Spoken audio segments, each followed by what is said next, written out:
Welcome to Samba Samba. Enjoy the video. In this video, I will explain how to remove a Ford Transit Custom battery.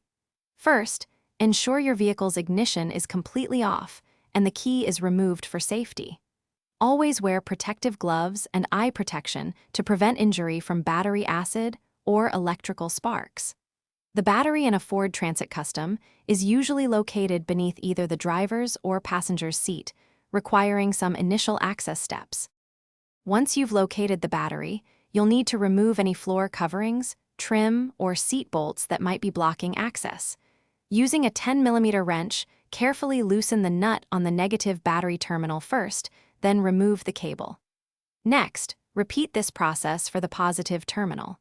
Always disconnect the negative terminal before the positive to avoid short circuits.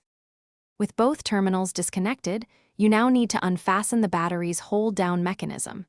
This is typically a clamp or strap that secures the battery in place. Make sure all cables are completely free and won't interfere as you lift. Batteries are heavy, often weighing over 40 pounds, so use proper lifting techniques to avoid injury. Lift the battery straight up and out of its tray. To reinstall, carefully place the new battery into the tray, making sure it's seated firmly. Secure the hold-down clamp or strap. Connect the positive terminal first, then the negative terminal, tightening both nuts with your 10mm wrench. Double-check all connections are snug. Remember to check the description for a link to the Echo Dot smart speaker and other great deals. This ensures your vehicle is ready to go.